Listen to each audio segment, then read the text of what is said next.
Welcome to the Real Property Investments Lunchtime Wealth Webinar Series, where you can join us every Thursday at 12 p.m. Eastern Standard Time for a free 60-minute lunchtime wealth webinar featuring different guest speaker every week.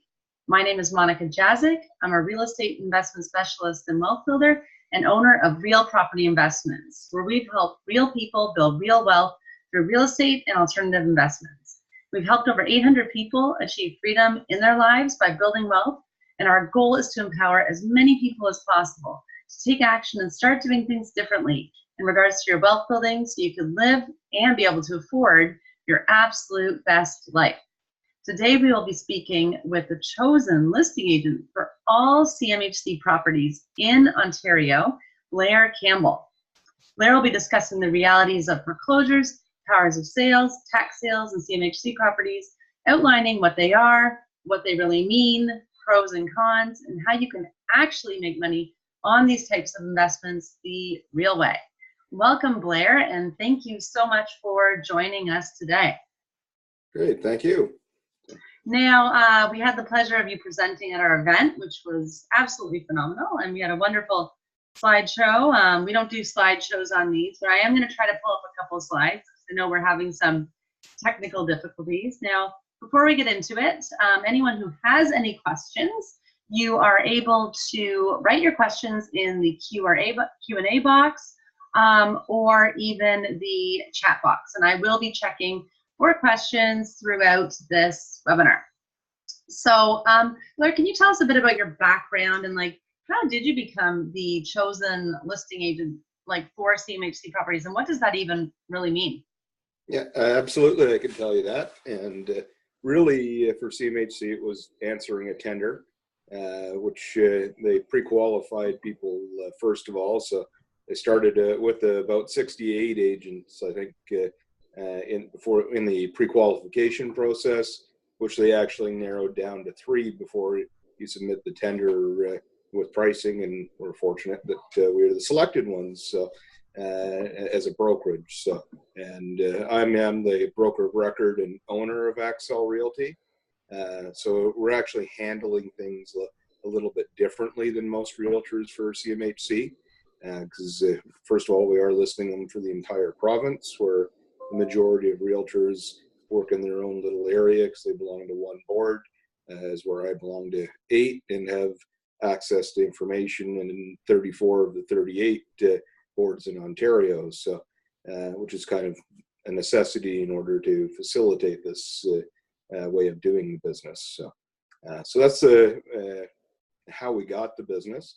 The experience in the background. I've been a realtor for 13 years now, and for the last 8 years, I've also been doing work with the Public Guardian Trustee, which is part of the Ministry of the Attorney General, that has similar properties to CMHC, where they can be a little dilapidated, to put it nicely. And so they're great for great potential for flips and so forth.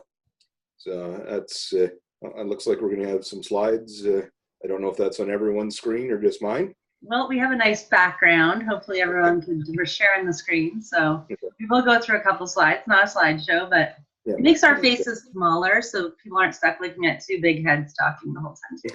So as wonderful looking as we are, right? So Perfect. And so the obviously the first couple of slides is about me. Additionally, I'm very involved with organized real estate, so I've built a very good network of agents to work with, which is really key with CMHC's properties, because being based in London, Ontario, I can't be where every one of these houses are. A lot of them tend to be in Northern Ontario, and a fair amount near the Ottawa area. Really, the slower the market, the more likelihood of a CMHC listing being there. It's in a hot market. It's important to understand where CMHC's listings come from. The power of sale properties by the banks, if they fail to sell and the person has mortgage insurance, which if you have less than 20% down, by law you have to have mortgage insurance, then CMHC becomes involved, because the bank will only take so much of a loss before the insurance kicks in, and CMHC actually does take over and they take title to the property. So that's where CMHC's listings come from, are the best of the best. They couldn't sell as a power of sale, so they're still around.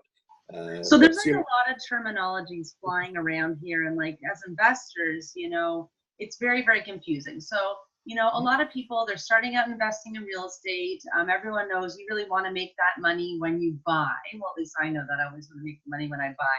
But a lot of other investors, they're kind of like alluded to television, and we know nothing on television is real. And they watch these fun shows like Flip or Flop, where people buy these distressed homes and they have access to these lists. And there's all sorts of gurus, like from the US coming in, even Canadian gurus, saying you could get properties for, pennies in the dollar, and $100,000 properties in Toronto. And there's all these terminologies. Now, one interesting thing you just said there was the CMHC properties are the properties that people have the insurance on, because that's when they do not put the full 20% down. Correct. Now, as investors, this is something we really frown on. You should always put your 20% down in an investment property, because it protects you from the fluctuations of what might happen in the market. And real fluctuations do happen in real estate, and that's why it's really essential to have that 20% down. I guess end users is a bit different. Not everyone can afford. They're living in the home. I'm assuming most of these homes are from people who actually were living in them. They weren't investment properties, correct? That's correct. Okay. Now, you do see the odd one that comes up that looks half renovated, and I would suggest that was an inexperienced investor that thought they could do a flip and ran out of cash partway through. So you do see some of those, but the bulk definitely were the family home that was lived in, and unfortunately the person's defaulted. We don't know the history as to why, but people do fall in hard times, lose jobs, etc. And unfortunately, these properties do come available because of that, and gives us as investors an opportunity. Unfortunate circumstances for others. So the CMHC, it sounds like it's kind of way down the line. So let's backtrack way down the line and kind of outline in Ontario, because a lot of people think that foreclosures, power of sales, tax sales, CMHC, they're all the same thing. And there's a lot of name dropping in this industry, and everyone thinks it means deep, deep discount. So let's start at the very, very beginning. And if you could give us a definition and put it all in order from power of sale, foreclosure, CMHC, tax sales. Let's rewind and go right back to the start. So let's pretend I'm a homeowner. I put 5% down on my house, and all of a sudden I lost my job and I lost my mind.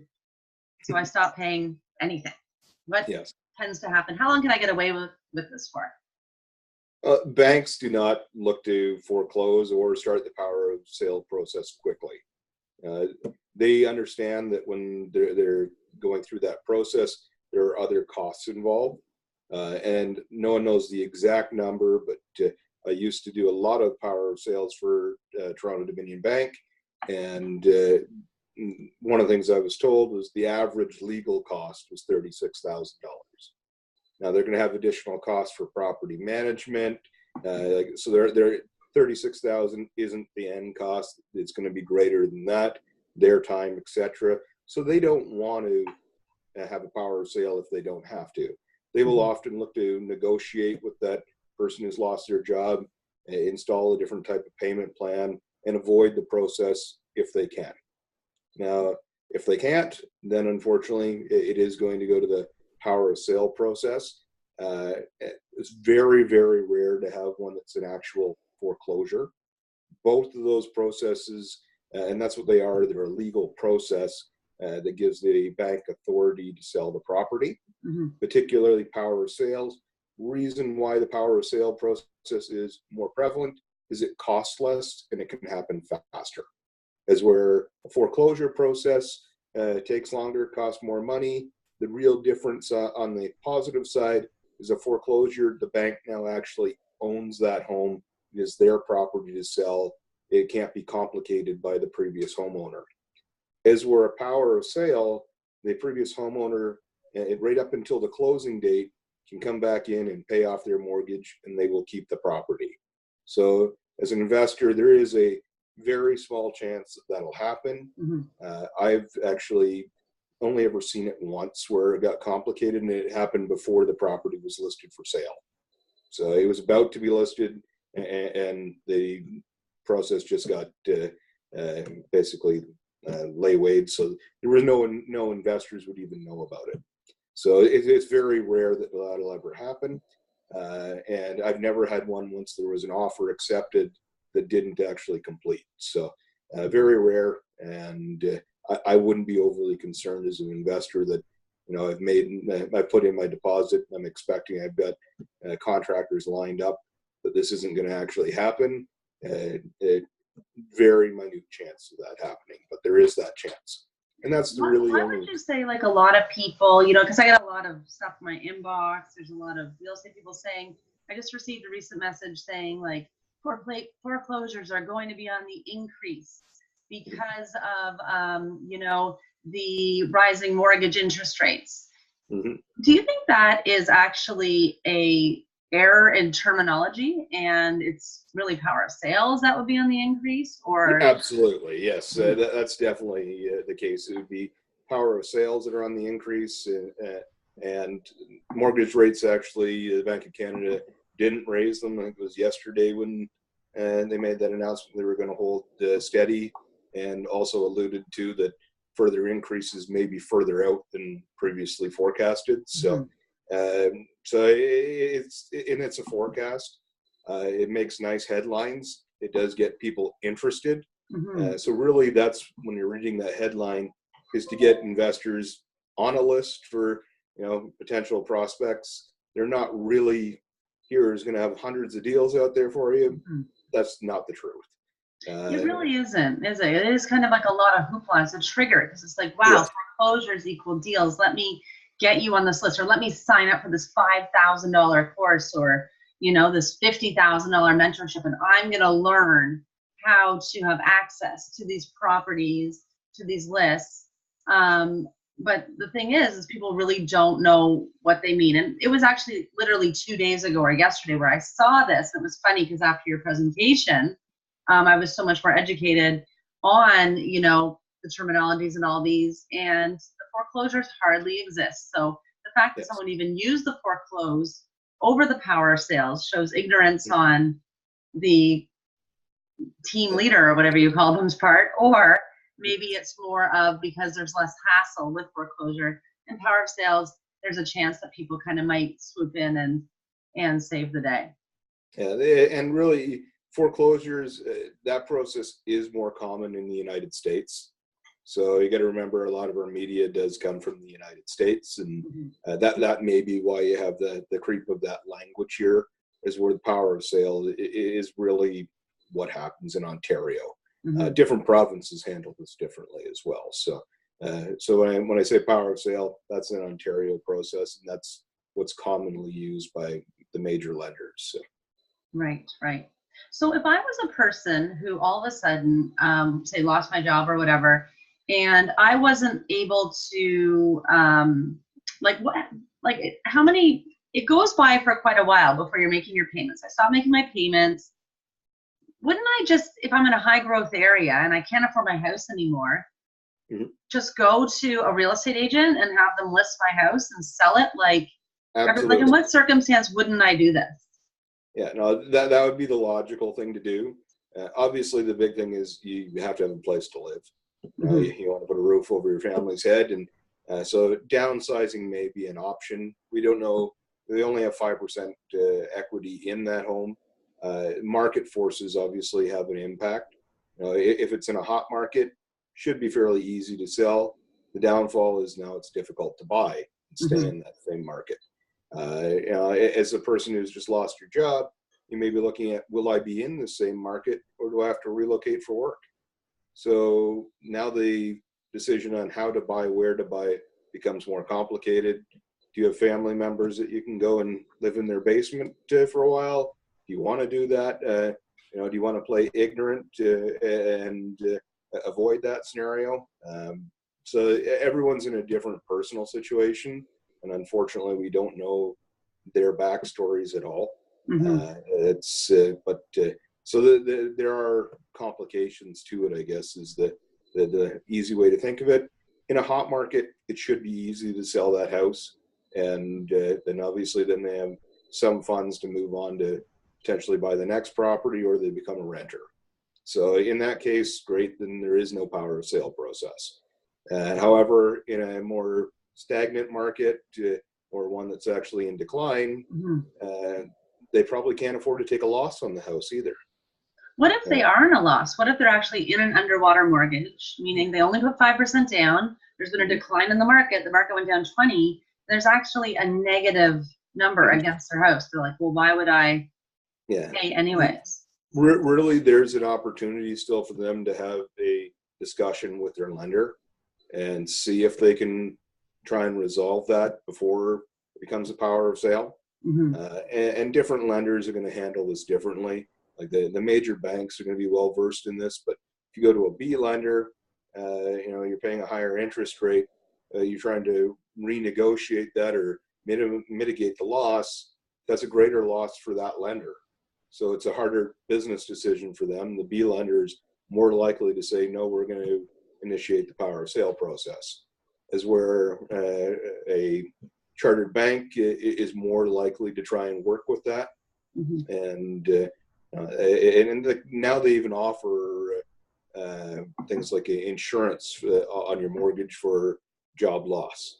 So when you actually get a new mortgage, they're thinking of these things, and that's a relatively new product. It's been around for probably 5 or 6 years, where when you get a mortgage, they're asking, do you want this coverage? So now if you've lost your job, you don't make payments. So they're trying to avoid the power of sale process, and those negotiations still really did happen anyhow. So now the bank has found a way to try and make some money selling the insurance on that. They know they would rather negotiate and keep a client who hopefully will be reemployed in the near future, rather than have someone who's lost their home. Are they likely to come back to that bank again? It's much less likely. So. Right. And so, and for the people that they actually get this strike against them, they decide they're going to go into this power of sale. Like, what does that mean for their permanent record and for their credit and for, is it kind of like a bankruptcy? Like they have a scarlet letter on them for 7 years, or? Well, I'm sure in that financial institution's records, it's going to appear like that. Unless it is actually registered to the credit bureau, though, then other financial institutions don't know. So yes, in that financial institution's eyes, there's a bit of a black mark, but sometimes those can be explained away as well. Right. So it's not the end of the world, really. Yeah, it's not. But now there's going to be a number of these people. It depends on how dire their financial situation is. They may end up declaring bankruptcy. So then everyone knows. So that's really that's kind of an individual case, and I wouldn't know the details of any specific case. So it's hard to really say. Right. So that's important for people to know, because in a hot market, I think most people, a lot of investor courses also train people how to find and advertise to these people when they're in these situations. So from your experience, and it has worked in times, but now the market is saturated. I mean, if you just go to Kijiji, you have all these ads, we buy houses and we'll buy them for cash, and we do this sort of stuff. And even someone a couple days ago, we were teasing him because he actually was giving out, he's talking about yellow letters, and then someone said, I received a yellow letter, and it was actually yellow, which is pretty funny how people literally take this. And I remember when we started out, we received this advice as well. And yes, there are definitely ways to contact the people before it actually gets to the power of sale process, or even with tax sales till it gets to that stage. Now, tax sale properties are a bit different, right? They have not paid their taxes, but you cannot have a mortgage on a tax sale property, right? Well, each municipality handles tax sales differently. So I would suggest most of the time when it's a tax sale, you're still going to assume the existing mortgage as well. So a lot of them operate with a tax sale where it looks like they advertise a price that's extremely low. That's the outstanding taxes, essentially. And then they're looking for a bid that's above that amount. And most of them will have a blind bidding process. You submit your offer in an envelope. They open them on a specific day. And part of the agreement in there is that you're assuming the existing mortgage on the property. So you often have to register in advance to get further documentation that will actually let you know what that mortgage is. And so oftentimes they're not a great deal, because if it's an individual that only has 5% down, they haven't paid their property taxes in the last 3 to 5 years, guess what? That can make up that 5%, and the municipality is not going to sell it for less. So it could be at market value or above. Sometimes there are properties though where the person has no mortgage, and so really you have to investigate those and do a lot of legwork. And quite honestly, there are not a lot of them. And municipalities don't move quickly on a tax sale. Most of the people are at least 3 years behind in paying property taxes. But like I say, every municipality handles that differently. I like to use the City of London as an example, because theirs is very different than most. They actually have a realtor that works for them. They do list the properties on the MLS. So you wouldn't even know it's a tax sale property. So kind of hard to actually identify those properties here.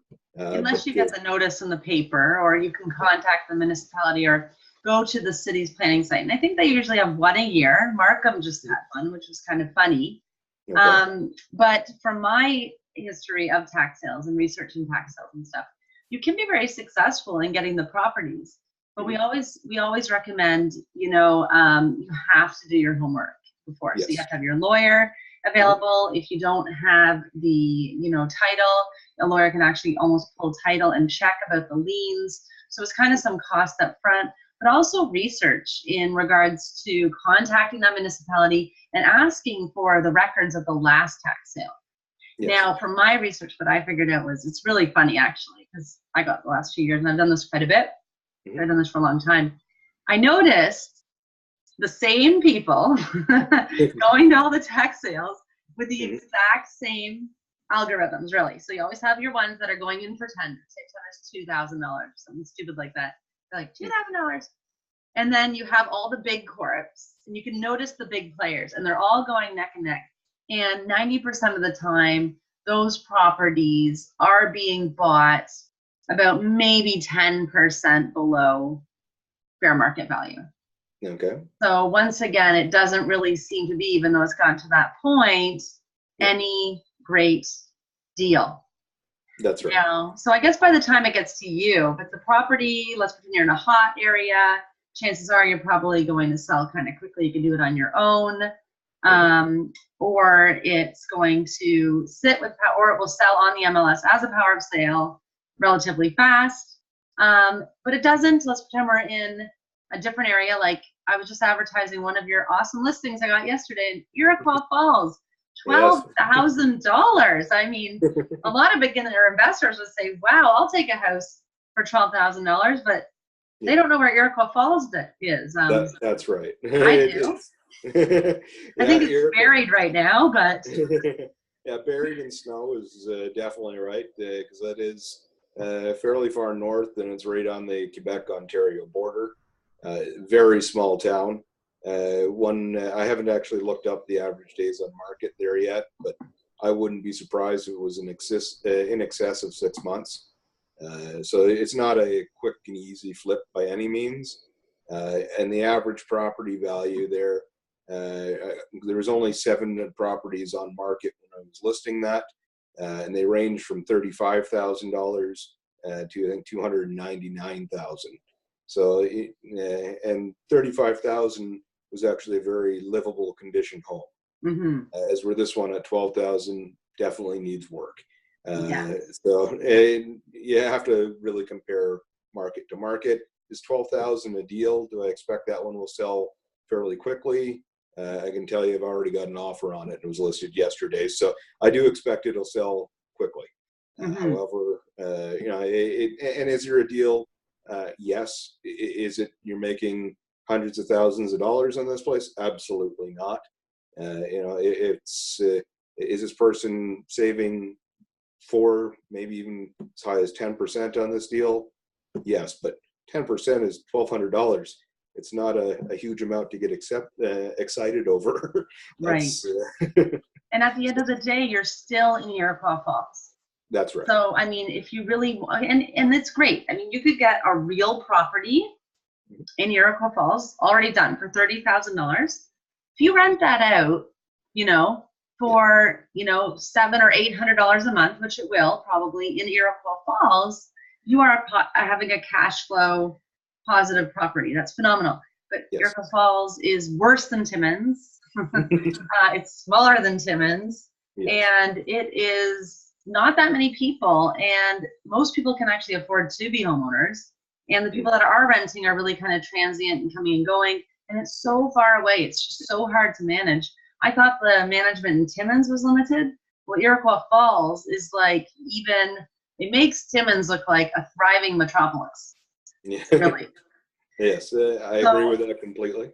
So it's kind And of sad when people think, oh, I'm getting a great deal, like $12,000 for a house, I could buy this cash, just because we're used to seeing like $1 million properties in our things. But even the fact that even on that property, they're still only saving 10%, that is kind of quite discouraging then.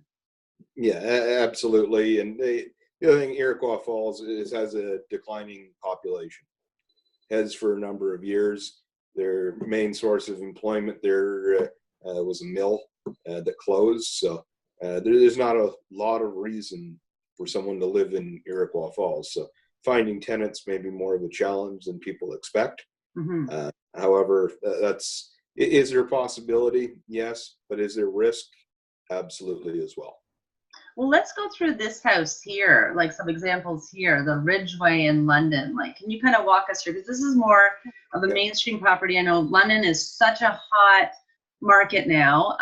We have is it the Maple Leaf plant that's being established there? They have about Yeah. 2,000 new jobs being created. It's very affordable. You have your hospital, you have your university. I mean, there's been a huge amount of growth in London. Tell us about this property. Like, where is this property This is located? it's on the Ridgeway in London, which actually backs onto the Thames River. Now, this is the property that it sold roughly about 3 years ago, so before the market got super hot. But it was still a good market at the time. And if you want to flip to the next slide, we've got the interior photos. Yeah. We can scare a few people with these. So. Oh, yes. Here we go. This is beautiful. Yes, so it was an extremely dilapidated home. The roof was so bad when it rained right through to the basement.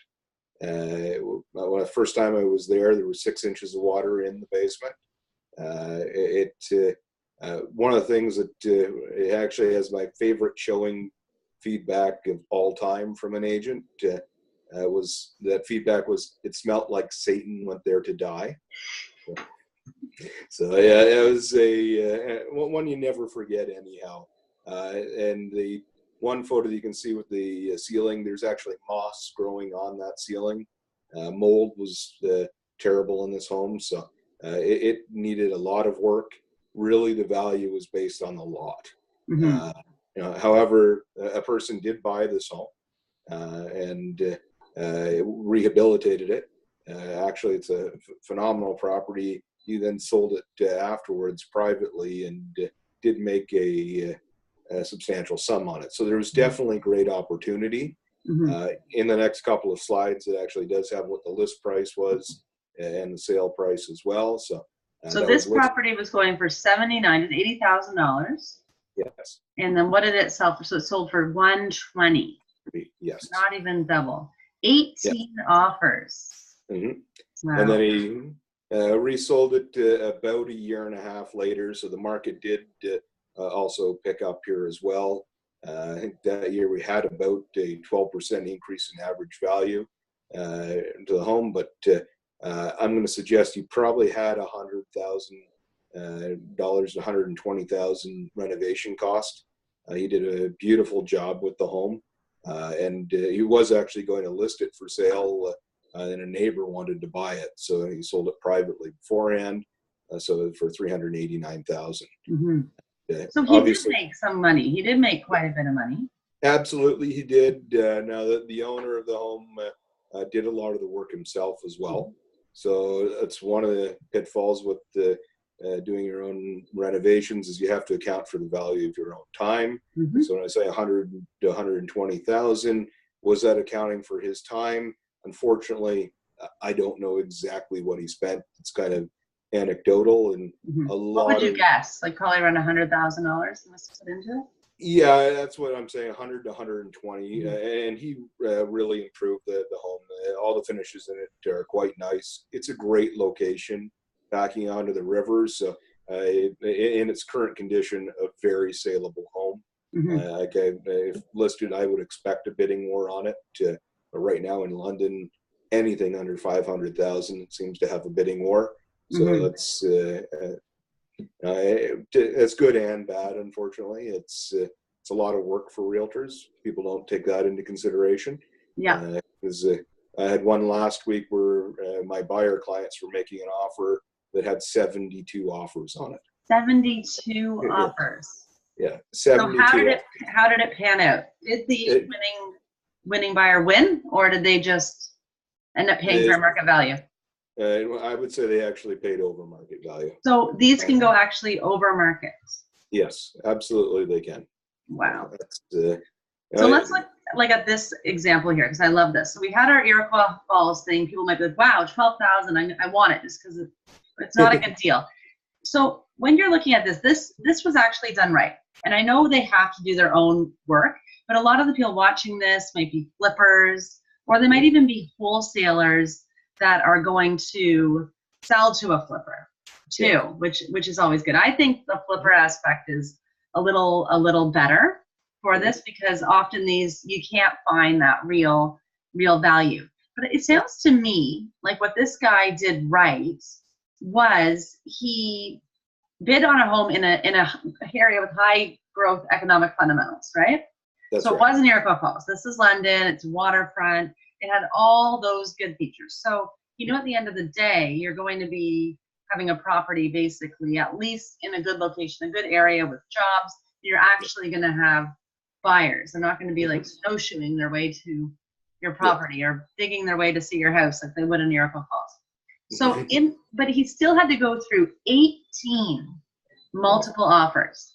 What do you think the secret to his success, and what do you tell everyone watching this webinar, the secret is to actually winning these offers? And when I say winning, I do not mean overpaying, because I think when you get caught up in that bidding war and you end up overpaying, you've lost. You're a loser. Yeah. So how did he win this? The big thing, the seller of the property originally was the public guardian and trustee. And the most important part there is they have a very complicated offer process, one that is long and drawn out. So I'll highlight that first. The way that they work is they won't take offers for the first 8 days on market. And when an offer comes in, it has to be irrevocable for a full 5 business days. And by a full 5, they say don't count the day the offer is made. So it's always going to go over a weekend. So it's really a full week that your offer is good for. And if a better offer comes in, they reject the lower priced offer, and you're welcome to come back with another one. And this process just continues until they've had the offer for the full 5 days without a better offer than they finally accept. So the pitfall to that is people hear that if my offer is rejected, then I'll get another chance. So the natural tendency is to go in low, because I'm going to get another chance at this. So lots of people start out even below the asking price on a property like this, trying to get an absolute steal. The reality is that doesn't work, because what happens is you start out low, someone else makes an offer that's slightly higher, and then the mentality is, well, someone else sees that value there. Maybe I should go a little higher. And they get caught up in this going back and forth up a few $1,000s at a time. And eventually someone says, I'm going to walk away. The other person is now bid it up so high that it's just not worth it. Mm-hmm. So really the way to handle this is to go in with a strong offer to start with. And that's exactly what this individual did. Came on the Ridgeway property, came in with a strong offer and was prepared to walk away if they didn't get it. Right. And that's really the big thing. Don't get caught up in that pitfall of trying to get an absolute steal, because it doesn't happen. And lots of people do it. So what happens is he comes in with an offer that's at this point.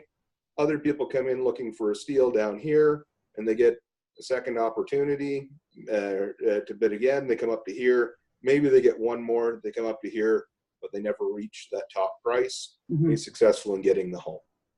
As where the person who comes in low, and I've had properties that have gone on for 30, 45 days with multiple offers just driving the price up.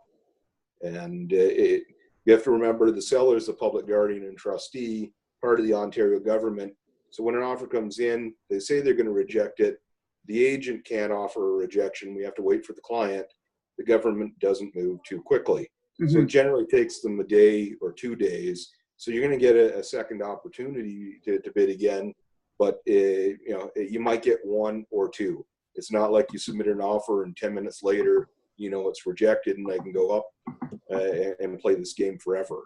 And that's it kind of has that natural delay of a day or two, and it's rejected.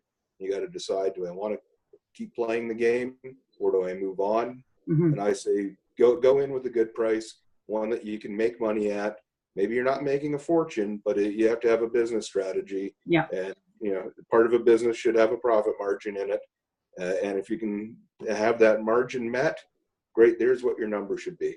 And that's what we work on with our members at Real Property Investments. We're always like, know your numbers. So we have tools which we show them when they're building their model. If they're choosing to look for homes in this area, what does the price need to be for me to get the cash flow that I want? What are my long-term gains? How can I, be buying this property to know I still will cash flow, as well as take advantage of the appreciation? That's why you want it still to be in these good areas. And we also have tools where we help them with comparable property analyzers, because in getting comps, can be difficult. So it lets them find out, how can we teach people how to find the real value of the home in that area? Because putting in real offers really is the sign of a mature investor. It's the Mickey Mouse investors. It's those people on those tax sale lists, like, Jenny Jones, who's always just writing in the tender bid, and she's always probably will be until she gets a piece of swampland that absolutely no one else sort of wants. So it really is a lot of thinking. And I think if you treat this like a business and you know your numbers, you should know your bottom line, and then you should know your top line. So let's pretend it's not in this blindly negotiating market. It's in a market where basically, you're directly dealing with the seller. Yes, you should obviously go in lower because you're going to get a counter, but you need to know where to stop. So you got to put your big girl and boy pants on here, I guess you could say, and be like, all right, I like this property limit because it's waterfront and I want it, and I know I'm going to pay max whatever for this because the fair market value really is this. And if I pay a cent more, I'm losing. I'm going to go in once. I'm going to go in strong, and I guess you're also going to go in no conditions, pretty much, right? Yeah, and the public guardian in particular, right in their offer process, says they have a preference for firm offers. Yeah. So definitely, and they will, if an offer is $2,000, maybe $5,000, depending on the value of the property, higher but has conditions, they'll often take the one that has no conditions to be done with it. Now they know that they're smart enough to realize that $2,000 or $5,000, if this doesn't come together, it's back on the market. They're going to hold on to it for longer. They've got property management costs. They can have additional lawyers' costs. That gets eaten up very quickly. So for a few $1,000s, you might as well be done. So we actually have a question from someone.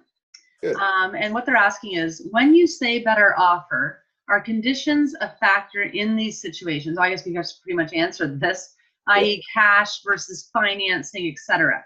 So That's like, right. are most of these cash purchases, or do some people actually put in like condition for financing? Because like, what if, you know, or are they already planning, like preparing for situations like where they might not be able to get insurance on the home?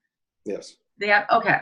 Yeah. It's quite frequently, if these are in a market that's even lukewarm at all, generally there's multiple offers, and most of them that are successful, I can't say all, but almost all of them that are successful will be a firm offer with no conditions. And that's just the reality of it. Particularly if something's in the GTA, you can almost be guaranteed that it'll be a firm offer that wins. You get out to small towns that are ways away where there's less competition, then you might see the odd offer be successful with conditions in it, but those are pretty rare. Right, right. Now, a lot of people too, it's kind of funny because you keep saying like of these CMHC sales and stuff, and then the owners of these sales, the owner pretty much is this public guardian, right? That's Yeah. who you're dealing with, the bank. A lot of other people are kind of training people to go and find the actual owners of the house at some point and make these negotiations with them, so then they could swoop in and, you know, make that payment to get it back from the power sale, or take it off the tax lien market. Or have you ever seen anything like that ever be successful, or what are some obstacles people could experience with trying to go that route? Definitely, there are people out there doing that. You know, the old methodology of doing it used to be the bandit signs up saying that, you know, we'll buy a house for cash. Well, they're still there. It seems to be less prevalent, at least in my locale. It's less prevalent. There was a time when you could see that on every major street corner. There'd be a bandit sign, and they disappear, and there's a new one up there 2 days later. But so that seems less prevalent now. I've actually seen people out door knocking doing the same thing. I think the success rate of it is very low. So the biggest thing is you eat up a lot of time. You know, and I don't know about you, but I don't have a whole lot of spare time. To me, it's easier often to spend a little bit of money than it is to invest a huge amount of time to something that may or may not have a payoff. So that's so my main focus would be to say, work on the things that you know how to do and you know that you can be successful with, rather than invest a whole pile of time into something that, you know, you might have a very good payoff, but the chances of it actually happening are extremely low. Right, right. And it's are almost they like even legally allowed to negotiate with the people, with the buyer? Are there any stipulations against that as well? And any risks for investors who are negotiating with people directly and they're already at this stage of the process? Well, definitely there are risks involved. You know, I've had one scenario with an individual that went that route initially, thought they had a deal together, and the person they were actually talking to wasn't the owner of the home. You know, they were actually a tenant, and the person had already put down a $10,000 deposit. So they gave they thought they were negotiating with the owner of the home. Yes. For the tenant, gave the tenant $10,000. Yes, that's right. It was, and most people would be smart enough to look into who the owner of the property is. However, the tenant had the same last name as the owner and the same first initial. So they made the check out to initial, last name, and the check was deposited, and good luck in getting that back. Of course, that tenant disappeared. You know, just so yeah. I don't know the final result. If he ever got any money back, I don't think so though. It was literally given $10,000 away. So there are fraudsters out there like that. You know, I don't have a whole pile of personal experience with that because most of the properties I'm dealing with are listed. So there is a qualification process that most agents do use, and most of them know their clients. So there's a lot less fraud or potential for it. Yeah. But if you look at things on Kijiji all the time, there are lots of them out there that are fraudsters. And it happens where we get alerted to it as real estate agents, is that they'll take our listing photos from a property. Oftentimes you'll actually see them listed on Kijiji for rent, and it's a property that's actually actively for sale on the MLS.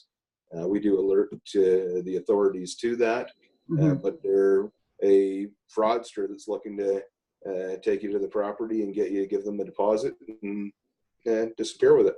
So, because there is a lot of like discrepancy in, I know a lot of these courses they teach, like, oh, look for these rundown, dilapidated homes, or, pay UPS people with coffee cards to go around and tell you about homes that are running down, and you're supposed to go to this house and identify this house and then locate the owner of the house. Maybe no one's even there. They might not even be living there anymore. And then you're supposed to do the direct negotiation with them. How is it even, how are you even protected in any negotiation, in any deposit, in any of these sort of things, without including your lawyer, without including all these sort of fees? Insurance, it sounds kind of a bit sketchy to me, and a lot of risk. Like there's definitely risk, because unfortunately most people aren't going to go through there and be very authoritative and say, here's a checklist of things that I have to do to actually move forward with this deal. Are you doing anything to verify that person's ID? Start with. I would suggest most of them that are going knocking on doors like that, as soon as they get that rare gem, because I've knocked on 2,000 doors and I've got someone who's willing to deal with me, they're going, hooray. They're not saying, okay, great, I need to make sure you are the homeowner. They get caught up in it, and if they actually, could you potentially do it and do it right? Yes, but it's going to be a ton of legwork to do it. So I wouldn't say to anyone, don't do it, just be prepared for that work. To me, it's easier, quite frankly, to use a realtor. That's someone who's doing that legwork for you. They've got processes in place. And when you hand over a deposit, realtors carry insurance that includes insurance for the consumer's deposit. So you're much less likely to have an issue. And if you do have an issue, you're much more likely to see that money come back through the insurance program. So the risk is greatly mitigated by using a professional. Yes. So anyone out there that is trying to negotiate your own deals with buyers or with any of this sort of stuff, you are willing to put in the time, because maybe there are wholesalers that are willing to put in the time, they're willing to do their search. Definitely get the ID, get everything verified, and use your professionals, at least the lawyer, which could be a big waste of time. It sounds like a lot of people might not be so inclined to even negotiate with people, because they might be scared too of getting ripped off. They don't know who the investors are. And you made a good point at our presentation as well, when we asked, they actually, the power of sale process, or the CMHC, has to show that they've done everything they can to get the highest price possible for this person.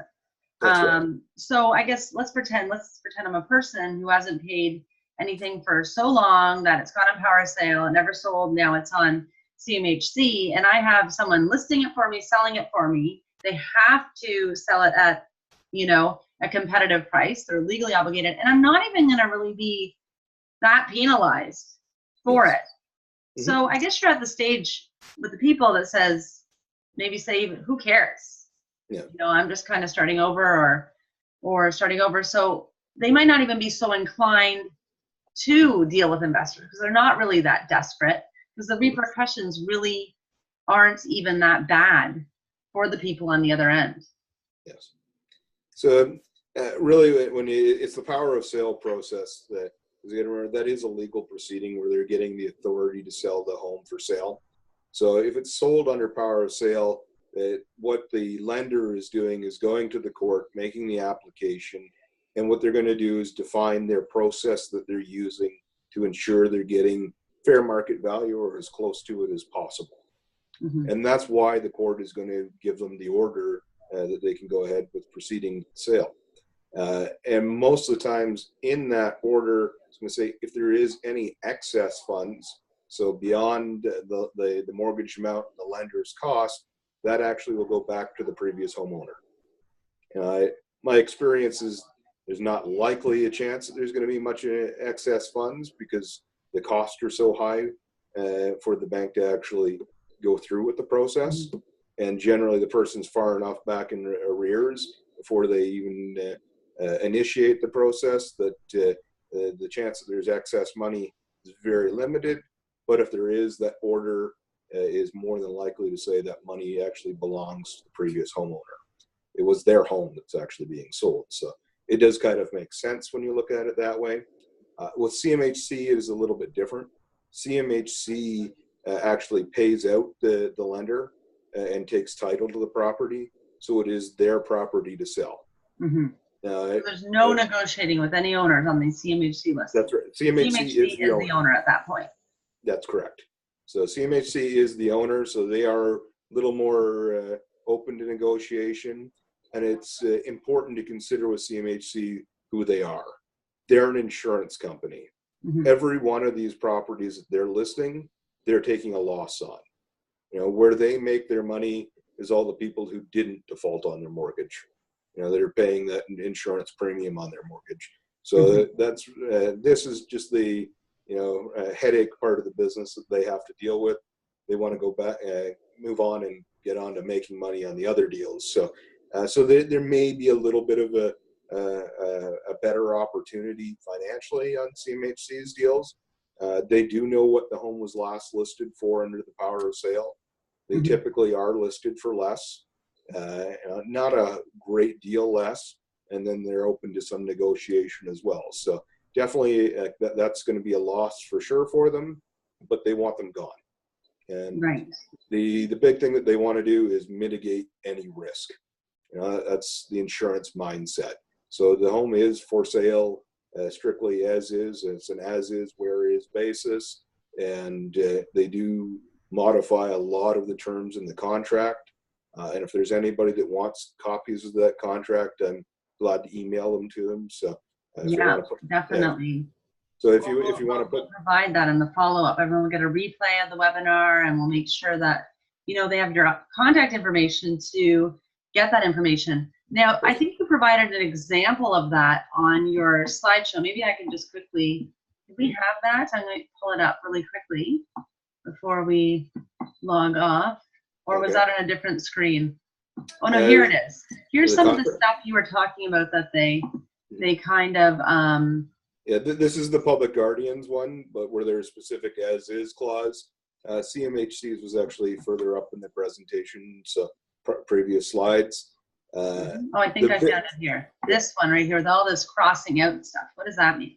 That's right. So and you'll find this is typical in the power of sale as well, where they won't accept like the UFI clause. So it's urea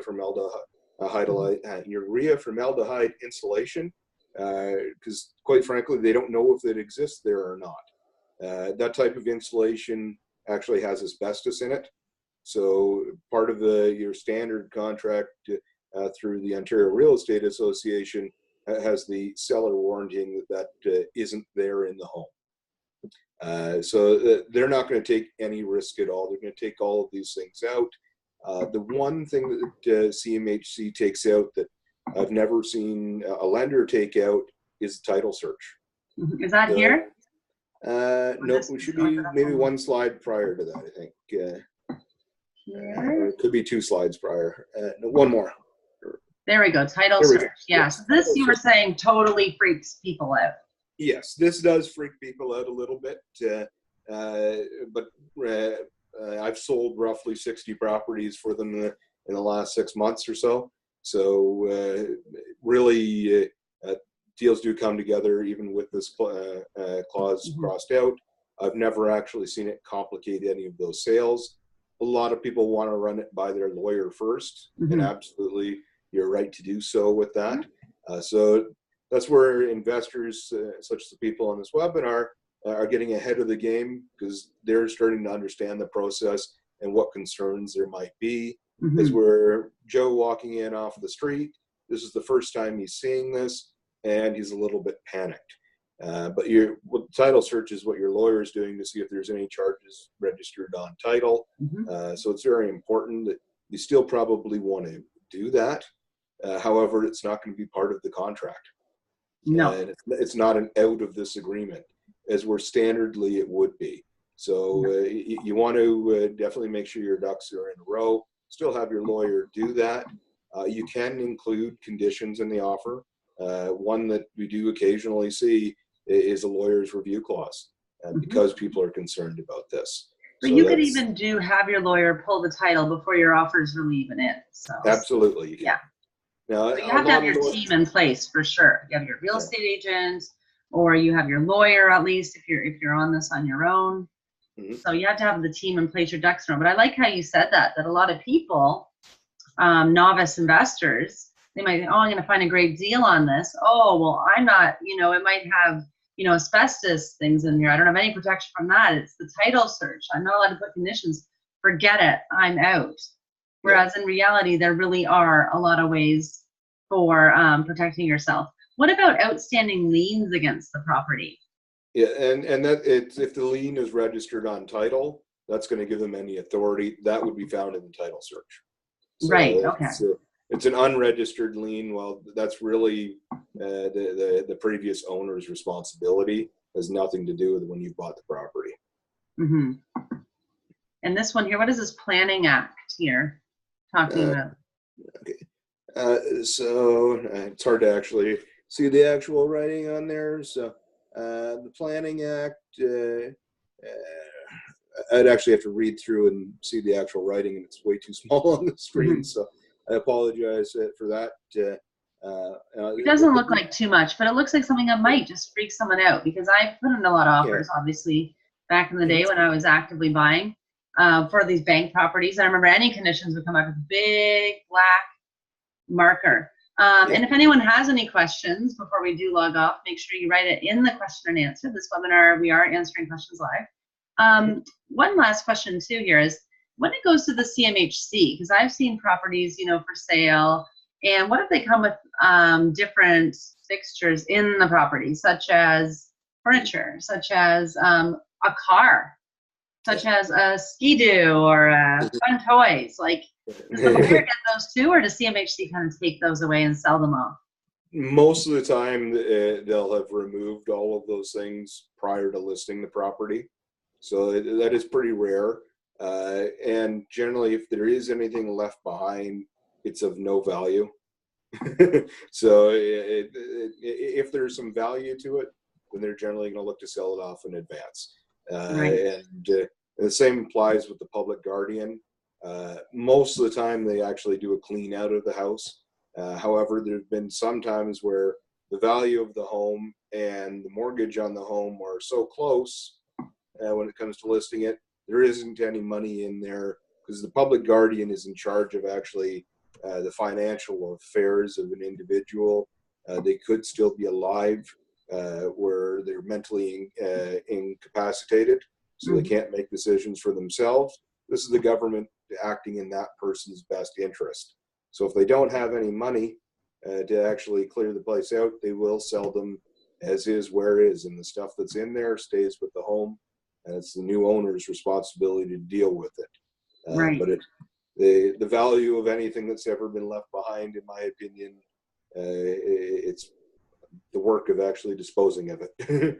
Well, let's actually go into one more example. I know we have to log off in a minute, but one more example of a house where someone actually had a lot to leave behind. And as I recall, it's this wonderful house in Ingersoll. It looks great, nice brick house, nice lot, but you think these people left a lot behind, everyone?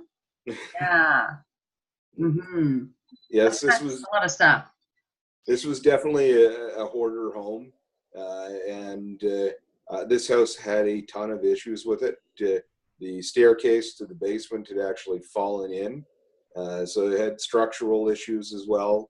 When this house was sold, all of the buyers could see were the photos of the interior. They weren't allowed access to the interior due to the safety concerns. So how does that work? If you're not allowed, if you're buying a house and you're actually not allowed to get in it, Yes. Then how do you actually know it's not like this on the inside? Well, we provided the photos, and quite upfront, like I had been in the home, and was actually going in there with the public guardian's investigator, and he was actually walking backwards, talking to me when we were about to go downstairs, and I had to grab his arm. He would have fallen into the basement. Oh my So, God.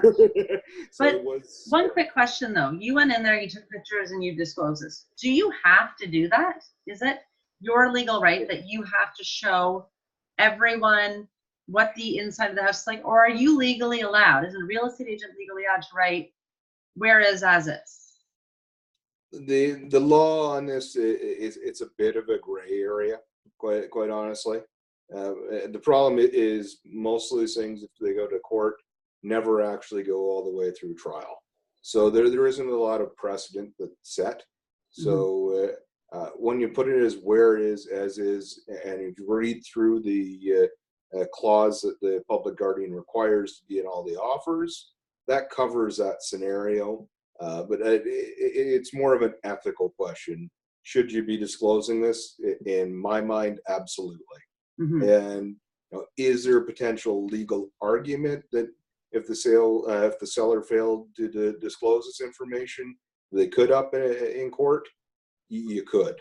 And it's always an argument. So you're much better, in my opinion, to be completely upfront.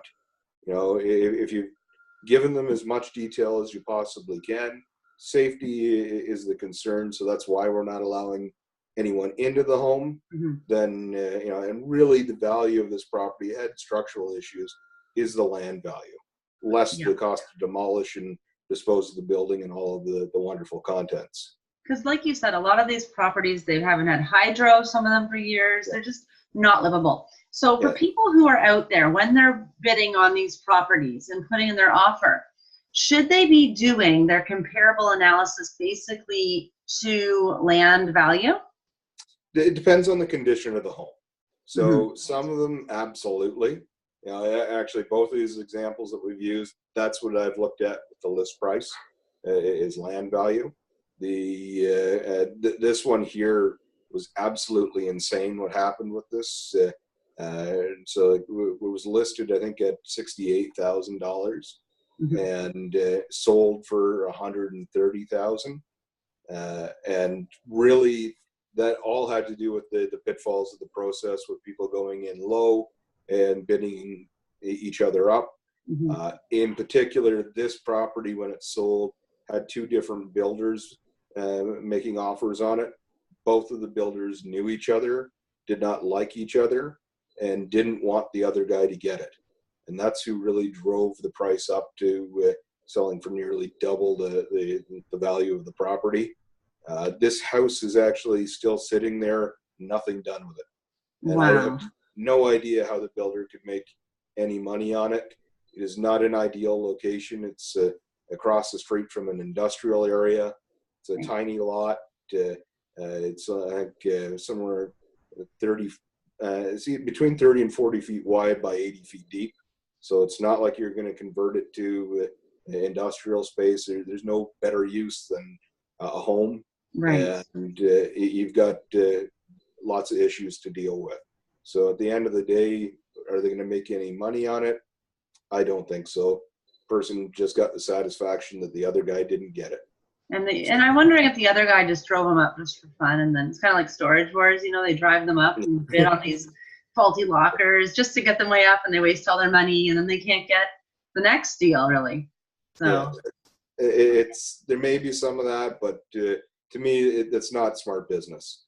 So anybody who's an investor, don't get emotionally involved in it. And that's really what drove that, was their emotions. They didn't like the other guy. You're not making money doing that. No, not at all. Now, the smart way to do it is to obviously get on your list, on your CMHC list, because you are the only agent that has this. So I'm going to pull up your slide. So anyone who wants to get on this list, they can send you an email.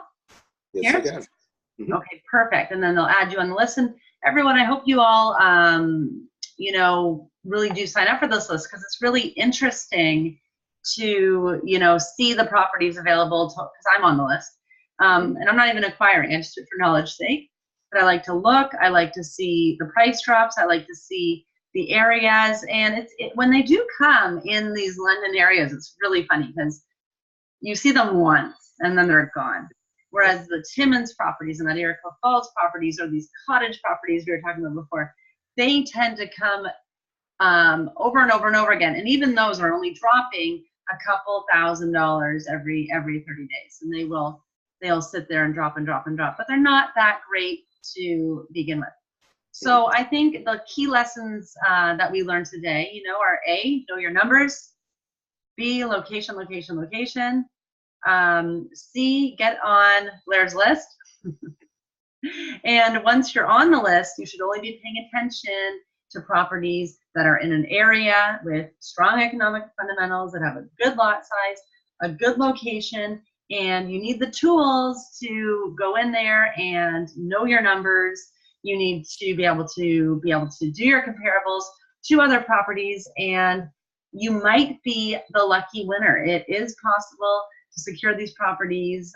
Blair, if you know what people are looking for in regards to these, and you have a qualified buyer and they're a serious investor, is this someone you can kind of work with? I know you legally have to put it on the list, but somebody you can kind of give them a heads up. And well, the big thing is with CMHC, they do have to be listed for 2 days before they take any offers.